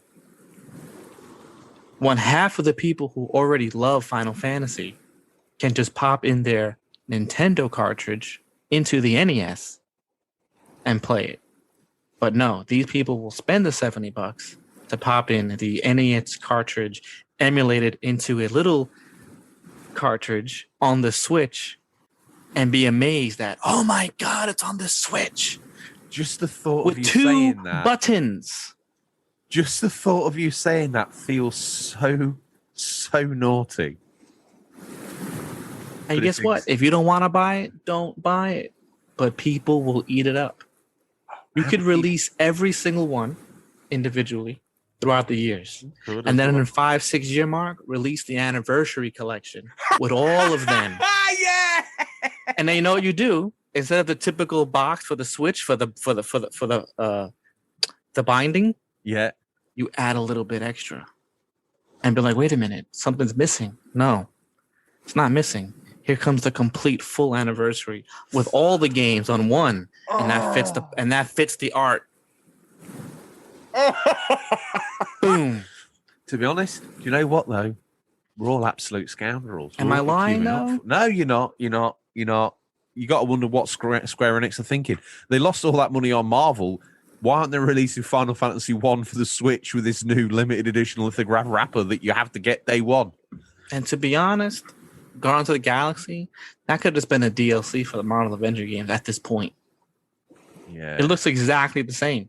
I don't think it even looks as good. No, it doesn't look as good at all. Okay, well, let's move on before Sorry, I we cast rambled. too much. We've cast too much shade on them. Legend of Mana Remaster confirmed for 24th of June 2021 on PS4, Nintendo Switch, and PC. A new trailer for the aforementioned Marvel's Avengers, Black Panther DLC, War for Wakanda, Life is Strange Remastered Collection. Let's see, they know what they're doing. Gets 30th of September 2021 release date. Life is Strange True Colors got a new trailer ahead of its 10th of September 2021 release date. And Strangers is an interesting one. Strangers of Paradise Final Fantasy trailer teases a new Final Fantasy game with a PS5 demo coming soon. Interesting looking concept. Wouldn't call it Final Fantasy. Would call it Not at all. Ninja Theory's Devil It's May basically Cry. Stranger of Paradise. And they just should have called it that, and they should have left it alone. There are some nice story nods to Final Fantasy lore. No, in that's there. cool. It could have been a subtle nod to it. But they put the Final Fantasy name on it to get the people to buy it. No one's buying Stranger of Paradise. I think people will. People like who never played it before. Kind of looks like a Souls-like game, or One thing I want to pick up on with this, like PS5 demo coming soon. Yeah, yippee do. This was almost talked as if it was a PS5 exclusive. Let me confirm to you now, dear listeners, it is not. It will be coming multi-format. The only thing that's locked away currently is the latest Final Fantasy title winging its way to us. Stranger of Paradise Final Fantasy Origin. It's not just about oranges, okay? Is available for all. And the other one was only a timed exclusive anyway, so as soon as we get some more news about how, what, where, and why, you'll be all over it. Bobby, that draws a line under Square Enix. I'm having a great time. I tell you what, we're having a lot of news, and it's a lot of fun talking about it. Thank goodness for E3. I don't think, as we said at the top, I don't think it was as successful as it could, would, or should have been. But equally so. yeah. I mean, why didn't expect it to be such a bang, bang, bang show? No. Maybe next year when everything's back to normal, they'll go crazy. It would be cool. Yeah. Anyway, it's probably penultimate time. Why don't you give me everything you've got? What's next? Okay, I found this. What do you got, friend? Ubisoft. Okay, they kick things off in confident style. You can watch the full presentation on its YouTube channel, dropping several big announcements on Saturday. Here's our brisk recap. Okay. Ubisoft shared the first trailer for Avatar, Frontiers of Pandora, a video game spin-off to the James Cameron film franchise. Okay. Far Cry 6 Battle Pass was revealed, teasing that you'll play as the villains for the first time. I mean, it's a skin announcement, really, isn't it? But Yeah. I don't want to pour shade. I mean, what I would like is to actually be a villain in a game. But, you know, they'll make you the villain, but on the flip side of why the good guys, you know, they'll flip the script. So basically you're killing enemies from the other faction. Just like a World War II game, but now you're playing as, you know. German. Yeah. Has that ever been done? I don't know, but would you want to play it? I see. If you did like Halo, a little bit of a flip, interesting. You did like Killzone, a little bit of a flip, could be interesting. I don't think anybody wants to be a German in World War II, to be honest. Oh, you'd be surprised. People are obsessed when that's a German. Well, that's very true. That's very well. Yeah, you're right. I mean, I personally wouldn't want to be that. That's just me. You know, I got in trouble for that last time. Let's like okay. So we got the sequel to Mario plus Rabbids Kingdom Battle, titled Mario and Rabbids Sparks of Hope. Got his first trailer. Yep. Ubisoft promised another year of Assassin's Creed Valhalla DLC with a chunk coming this summer. And Rainbow Six. Can that be milked any further dry? Obviously, It can be milked for 2 more because we definitely know we're going to France. And if they wanted to, they could add more of England as DLC at this point. Oh, I think there's more, personally, based on the small nuances I got to before I rested that game. There's some things they could include on the other side of the Atlantic Ocean, is there not? There is. There's They an can awful expand lot that on they could do England. one or the other. Yeah. They can expand on more of Ireland. If they wanted to go more west. Mhm. So there's plenty of options. They can milk this for another 5 years. If they wanted to. Is it ever suggested loosely in, because you've played the full spectrum and I have not, is it ever suggested that Eivor has some form of genetic connection with Connor? No. Can you see where I'm going there? No. That's a shame. Definitely 100% huge tie-in to Assassin's Creed 3 in Valhalla. See, They did that for me, didn't they? see my stepfather had no idea, and he thought it was fascinating.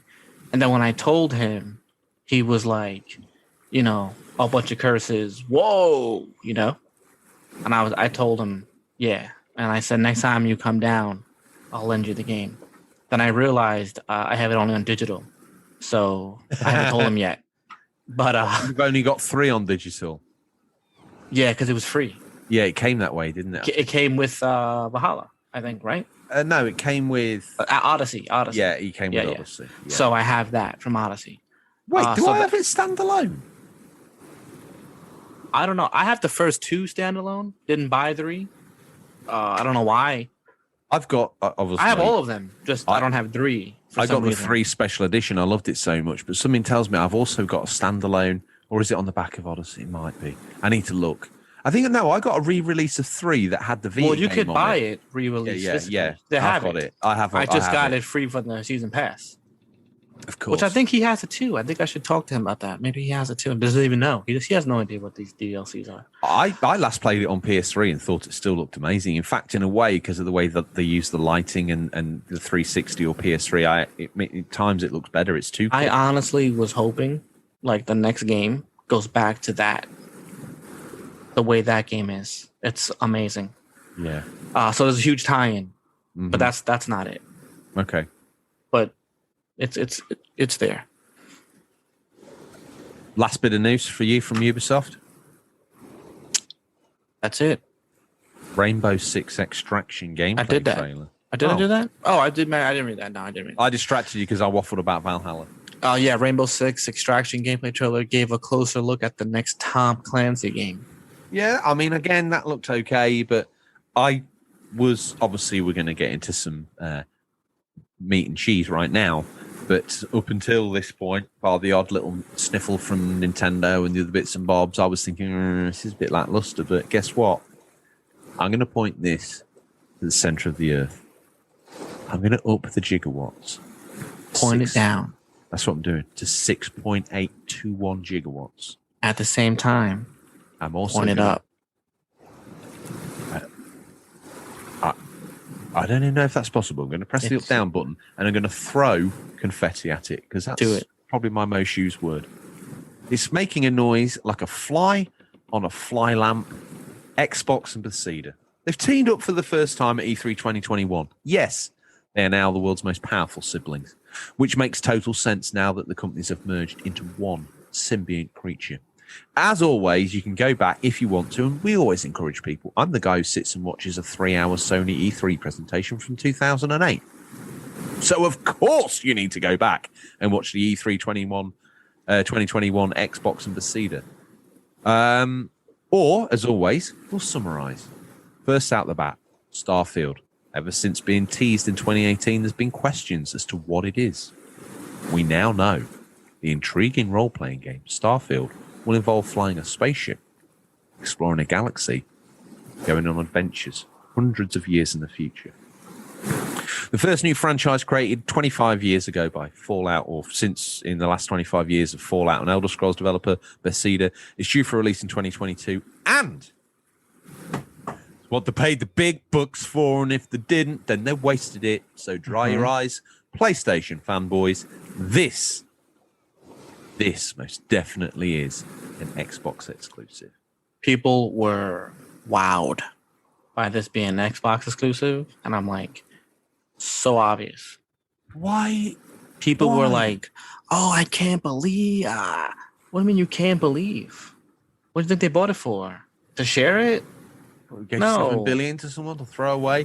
Thing is, they set a little bit of a precedence with Minecraft, but I don't know what the rules. But of Minecraft is engagement that's special. I think all these games like Fallout and Elder Scrolls, just personally for me, always ran better on Xbox. In my opinion. Well, when they launched on 360, which had more PC-like architecture, bang right, you did. There was the best. It's the best place to play them. The PS3 is a bit of a dead end for Bethesda games for sure. You start off playing, you think this is fine. In fact, if you want to throw a damn near £100 SSD at a PlayStation 3, you can probably enjoy them, but still. I mean, that problem with the PS3, as you save and it goes on towards end game, you're like, okay, things I can do now. I can't pick up any more items. I can no longer duck. I have to play in first person view mode, and you can't do any wild like action. Your game just freezes so bad. One question's at this point if you're still even playing the game. Next bit of news: Halo Infinite. Also, 25 years, first time, really? Yeah. Okay. Halo Infinite multiplayer trailer arrives as Microsoft promises holiday 2021 release window. That's the other thing. As far as I understand it, and obviously if you're a hardcore Xbox fan, tell me if I've got this wrong, but the Halo Infinite multiplayer trailer, which I believe is going to be on Games Pass, therefore it's free, therefore it's coming out this holiday, therefore it's also going to have a little scrap-a-doodle with Battlefield 2042, which is wanting the princely sum of $69.99. Are you kidding me? And if I had a choice to play Halo or Battlefield, I'm playing Halo. Yeah, I think there's enough goodwill in Halo Infinite's camp right now to say if you had the choice of unwrapping parcel A or B, knowing what they are, you're going to want a slice of Infinite because you've played so many of those realistic shooters before. And Battlefield 2042, Call of Duty did that like a decade ago when they ran out of stuff. Feels like we're just on one sick merry-go-round and suddenly you're at the top and someone else is controlling the machine. While you're at the bottom, that swaps out with someone else, but they've still got you on the same sick ride. More news, though. The hilarious first trailer for The Outer Worlds 2 confirms it's in production, so that's great news because that first game critically received well. Everyone received it well. I think it went down good. It was a game that probably benefited from the transition to an SSD system as well because it just zipped up those long load times. But other than that... Well, I think you could tell that when they made that game, they made it with Sony in mind. Because it really didn't have a million side quests like a Fallout game would. No. But then again... So it played really well. Well, a different company, isn't it? But obviously you're part of the big brand now. Sea of Thieves, guess what? Surprise collaboration between Sea of Thieves and Pirates of the Caribbean. One dead franchise to another that somehow, some say, stole the show. Adding more story-based content into the game, you'll be able to go off on missions with Pirates of the Caribbean characters, but the world won't be overtaken by them. So this doesn't feel to us like some weird, cynical cash-in. Or maybe it is. Sea of Thieves is its best when you're doing cool missions with friends, and this is adding more content like that. Out next, Stalker 2, Heart of Chernobyl gameplay trailer. Confirms a release date of April 28th, 2022. The Fallout 76 roadmap was revealed, summing up seasons 4, 5, 6, and 7. Again, that's on Games Pass. If you didn't know if you liked Fallout 76 and you missed it when all the furore came out, it might be worth having a go at it now in the new seasons. It might, very loosely. I can't promise anything. Doom Eternal. Well, now if you're especially if it's free, it's on Game Pass. Yeah, all your buddies have it. I mean, give it a shot. Yeah, exactly. At this point, now it's been fixed. Yeah. Have a go. They've tried. They really have tried with a game that really wasn't suitable in its first release. Nor really was the game suitable. But you know what? They're going to try and craft a multiplayer experience out of everything. Also, good news. The Doom Eternal and 9 other Bethesda games highlighted to come to Xbox Games Pass. And this is big news. Forza Horizon 5, racing game Forza Horizon 5, was announced at Microsoft's conference on Sunday. It'll be set in Mexico. It was later voted the most anticipated game to be announced at the convention. It and Zelda, I would say, but it was a tie. It's hard to gauge internet's happiness. It's an arcade-style gameplay goodness, and you can tell the team has spent a lot of time researching the location, and that's been translated into the game. It looks how games should look on the next generation of consoles, and that's something every game has been waiting for. The game is one of the few major releases that's due to be playable this year. That's also good news. Others like Starfield and Elden Ring, as we've stated before, they're getting a 2022 push. Let's hope 2022 is as good as it looks on paper right now. But some expressed disappointment that Playground Games, the studio that make Forza Horizon, didn't have anything to show on the latest Fable. On the subject of Fable, it's our game of the month. So people in the Discord community, they've all gone and got themselves a copy of Fable, which is either super cheap from a charity shop or a flea store, or you can grab it. If you've already got the game, you can stick it in your latest Xbox and it'll play it. Or you can download it on Games Pass. I don't care. Just play the game. And everyone's talking each other through it. Great idea selected by Lord Thomas of Retro Gamer. As always, executed with style and aplomb by the mighty Boboloba. Kind of wanted to see some Fable news, Bobby, but we didn't get even a sniff, which is fine. But guess what we got? The Microsoft Flight Simulator got its console release date on Xbox One and Series X/S. My goodness, Xbox One's going to be smoking out of every vent hole it's got. But guess what? You can set your Xbox One on fire 27th of July 2021. What more excuse do you need to go to Mumsy and Dadsy with a molten pile of plastic and bits and say, I need a Series S? Okay. Also, we got Arcane Austin's next game, which is Redfall, revealed with a trailer. I'm going to be controversial. I'm sick of fresh air. I'm going to shut the hatch, turn off this system. Let's talk very quickly about E3, and then let's open up the torpedo door and let's Stingray in. What do you think? Okay. E3. What was your favourite highlight from the show? I didn't really have too much. I did like, obviously, the Breath of the Wild. The Elden Ring was cool. Yeah. Starfield looked great. The Microsoft Simulator, the flight simulator. That looked really nice. Yeah. But other than that, I wasn't really like, okay, I gotta get this game. I gotta get that game. Okay. It's kind of weird. Kind of weird for me. There was a couple games I don't know if I saw them on E3 or they were just a trailer that was attached to an E3. Yeah. The Evil Dead game. Yeah. Looked really good. That did look good. And I forgot what it's called. It was that little 2D fighter, like an action fighter on the Xbox. I think it was Redeemer. Oh, I wrote it down. I can't find it now. That looked pretty dope. That looked pretty interesting. And the Metroid Dread. Okay, well, I'll give you my tuppence for what it's worth. Death Stranding Director's Cut. And the Salt and Sacrifice. Salt and Sacrifice, of course. Yeah, good call. I'm going to pick out Death Stranding Director's Cut. I would like more from that universe, even if it's just the same game with a couple of extra levels stitched in. I'm fine with that. Also intrigued with Jurassic World Evolution 2. I'm intrigued by Elden Ring, but also a little intimidated by it. Like, I want to get into that, but as my life is at the moment, it's like way more game than I've got the belly for. And I feel it might be a waste of my time and the game. So I'm going to watch that through sort of half gripped fingers, but I'm not going to get super hyped for it now. I need to know a lot more about that game before I can decide. To me, in a way, a Souls game through like a very scripted path is something I can handle. A Souls game that's set in an open world where I could wander into a situation that I am way not leveled for, that's not signposted, like a Souls game.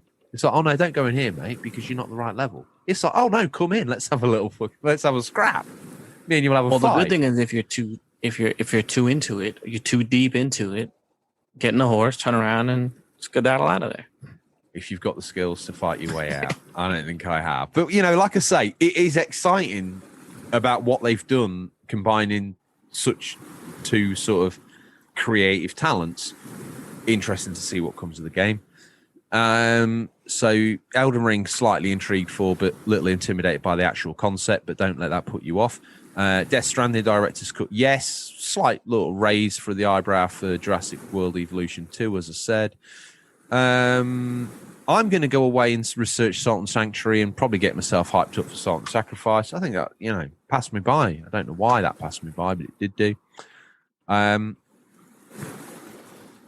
excited. Difficult too. Yeah, well, we'll see. I'm excited by the xCloud and Games Pass expansion plans. I think to bring them to a TV could be really cool, especially these 4K new modern TVs. Imagine if you're unlocking, if they did put Xbox Series X's in server suites. That thing. Yeah, I mean they all have internet now, right? Cool. So you can just create an app. Right, I guess, and then just download the app from the TV and then boom. I think that's exactly what they plan to do. Battlefield 2042, not even mildly interested. If that's upset anybody, I'm not even going to apologise at this point. See ya. Roundhouse it out of here. Yeah, Nintendo. Breath of the Wild 2 obviously interests me as a gamer. I'm slightly intrigued by Shin Megami Tensei 5, but I think I already own that already, so I'm not like so stoked about it. But it's nice to know that off the back of the Personas getting big interest, that Shin Megami Tensei is actually able to get some new things going on, which I'm excited for. Guardians of the Galaxy for me wasn't exciting. Final Fantasy got me excited for all the wrong reasons. That's a Pixel remaster, by the way.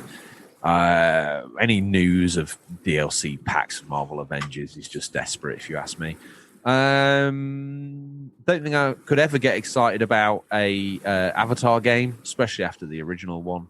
No. And then we get to the... Well, we could have done a show on this in one go, but we tried to summarise, and then if something you hear grabs your interest, you can go off and research it. But Starfield has me intrigued. Show us more, for goodness sake. I kind of half expected that to pop up as a game that was coming out this year in classic Bethesda style, but they're taking the time, and with a new franchise, fair play. I hope a different engine as well. Don't pull out the Fallout 4 engine. Let me tell you, which is the Fallout 3 engine. This is a transitionary game. I have a feeling Starfield's going to look amazing. I hope so, man.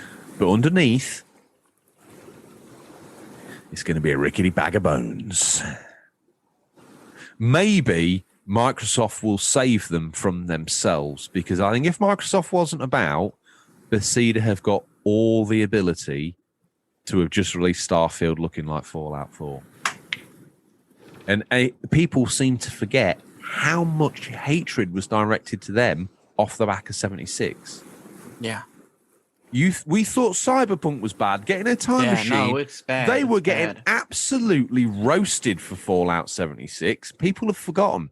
Very short memory. Very short. Especially with the canvas bag, which became a nylon bag. Let's park that. Oh, Forza Horizon 5. I don't know if Mexico's my thing, but it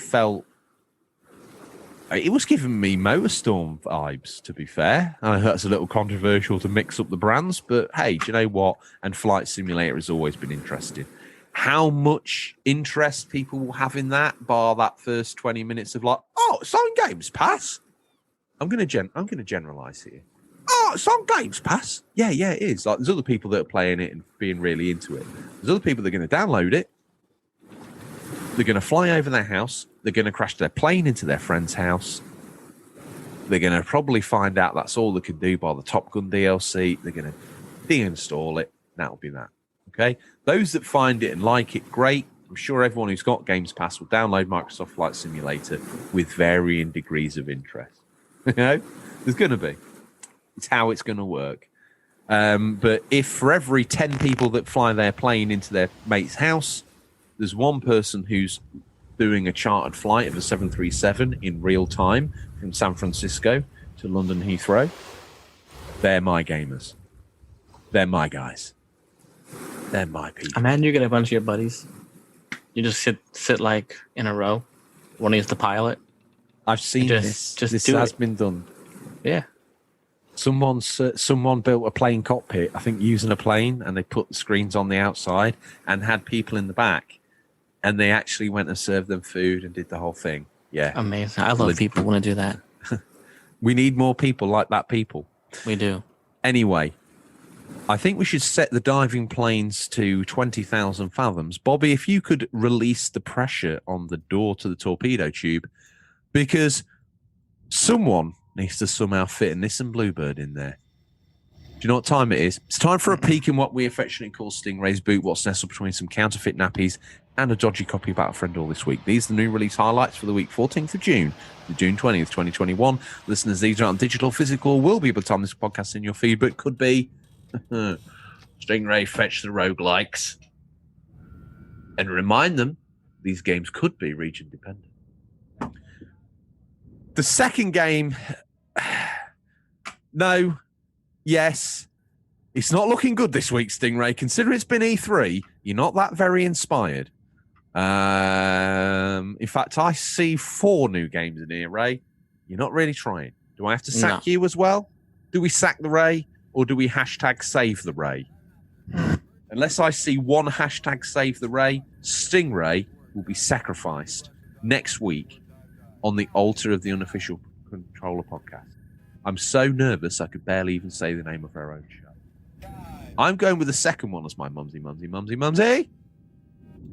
Do you want to just do the read-throughs and Doom, or do you want to do read-through, a box synopsis, and a No, I'm rating horrible at outline? that. I'll just read it and then you do it.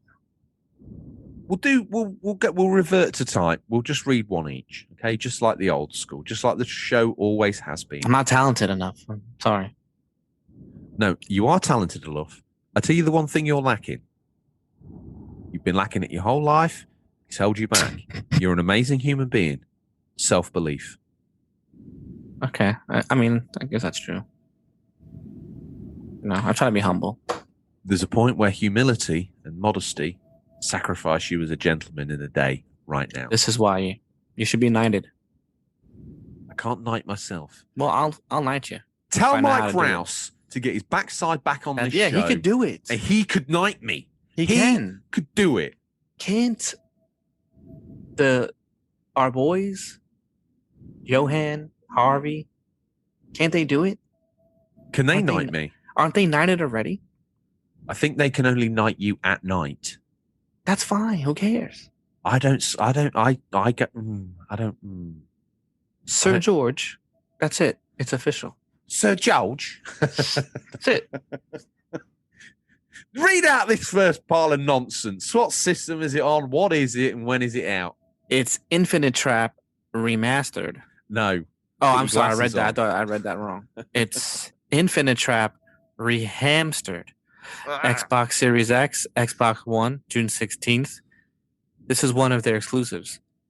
Infinite Rehamstered, a hardcore top-down platformer where you play as the world's second best adventurer, Ohio Jack, as he explores nasty, nasty dungeons full of death traps. Also, to be mentioned, the game has a full-featured dungeon editor. This actually does look all right.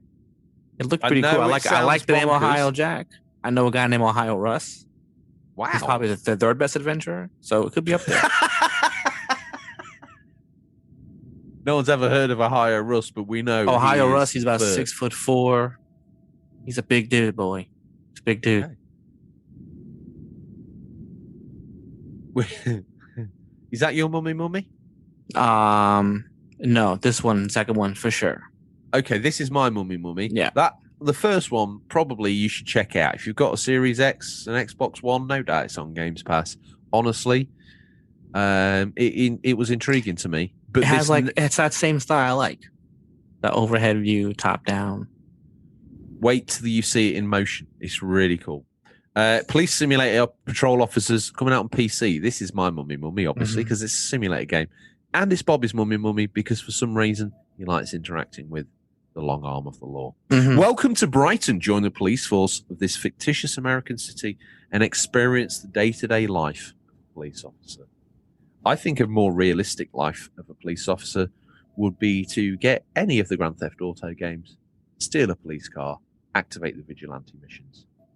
That experience is 8 times better than our mummy for the week, which is Police Simulator Patrol Officers. I would have wished they had like a police simulator, but was set like in each city in the world.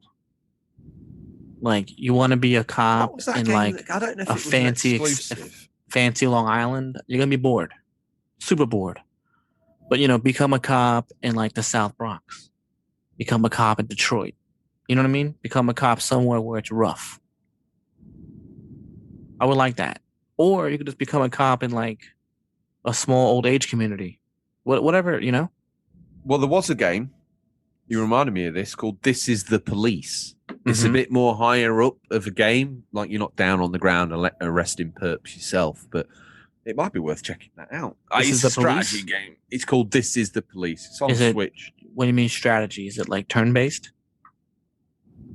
Oh, I don't know if it implements a return base. I've checked it out because it kind of appealed to me because of the way it worked, but it's real time apparently. Okay. The box art and everything reminded me of the sort of Chris Sawyer Transport and Railroad Tycoon games, which initially drew me to it. It's quite hard to pick up. I think you could probably just download it on the digital store, but yeah, it's quite hard to find in real life. Next out the boot, Bobby? Red Solstice 2, which apparently is a sequel to Red Solstice. Survivors PC, June 17th. Sequel to the bestseller Red Solstice. You can plan your strategy and infiltrate a real-time tactical battlefield alone or up to 7 squad members. You can demonstrate the combat prowess to survive and secure a future for humanity. No, I should just zoom this in. I forgot to do that. My apologies. It's a submarine. Makes you sick. Robs you of your mental acuity. He's already brought it because I told him at the top. It's a roguelike. Roguebook on the PC, June 17th. He's here with it. Embrace the challenge of a roguelike deck builder. It's all right, Stingray. It's a deck builder. It's the same. With unique mechanics from the developers Fairy and Richard Garfield, creator of Magic the Gathering. This game has got credence. Maybe this should have been my mummy. Build a team of 2 heroes, unleash a powerful combo, and defeat the legends of Roguebook. With a name like Roguebook, you're always guaranteed for it to be a roguelike. Before he slithers into a greased-up tube and departs high pressure,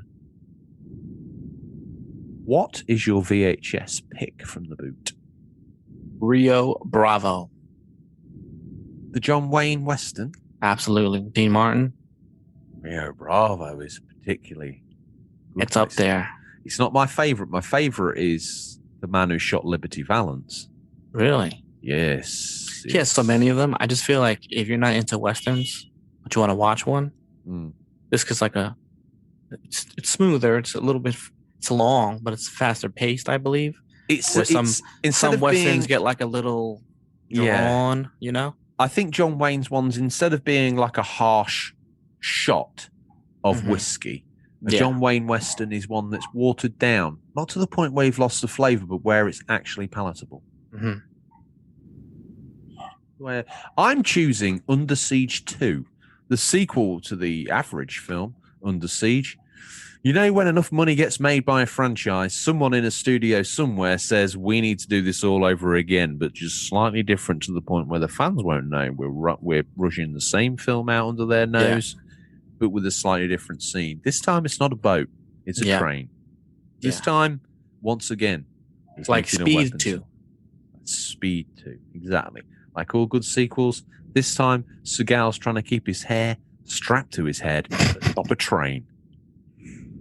The budget for the wig alone made Star Wars 77 look like an independent film. Yeah, B cult status. With that all said and done, though, it's a remarkably interesting film. Check it out if you haven't had the chance. With some alcohol, preferably, if you have. It's better with alcohol, trust me. Okay. Drink the booze if you're age appropriate. That would demark to most of the fans that this is the end of the show, but I can't let you go.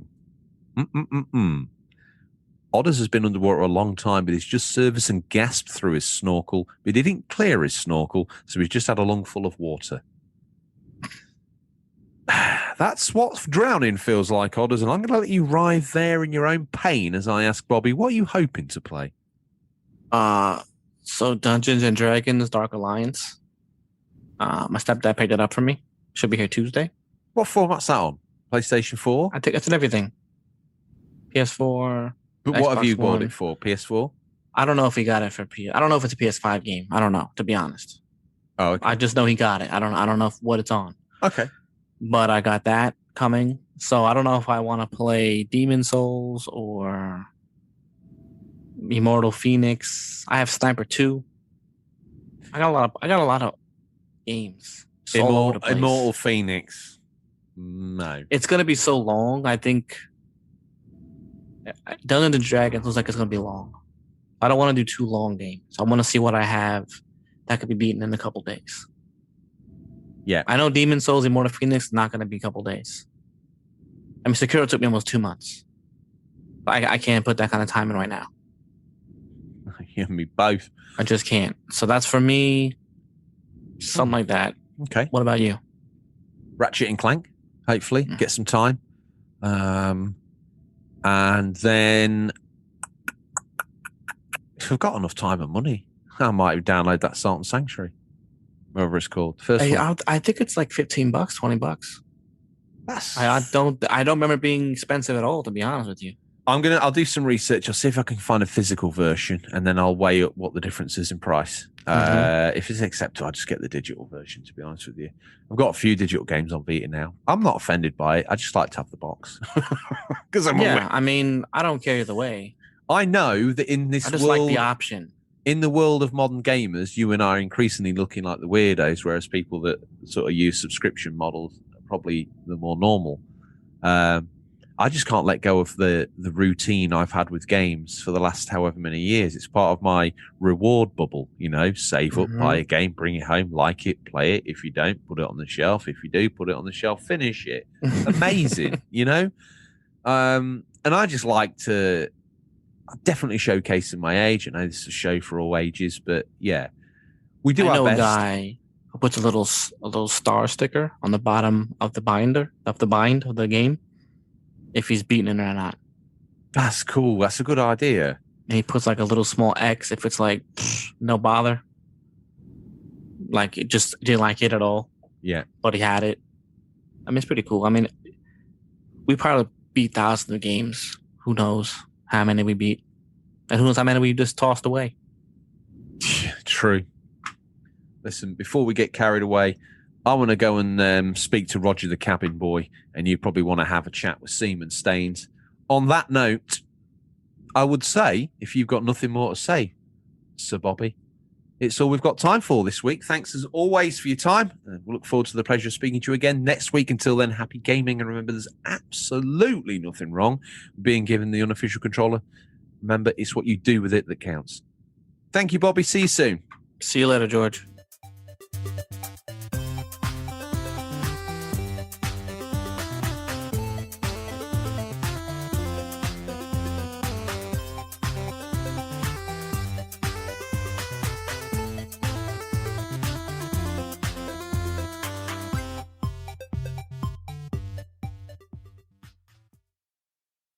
Hi, it's George here from the Unofficial Controller podcast.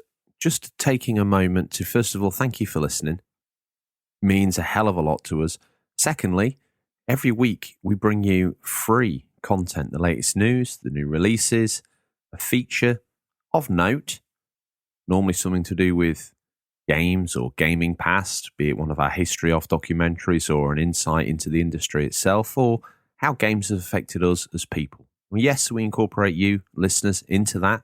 All we ask is that you drop a little comment on our post on social media and you can get featured on the show. Hey, do you know what? You may even win a prize.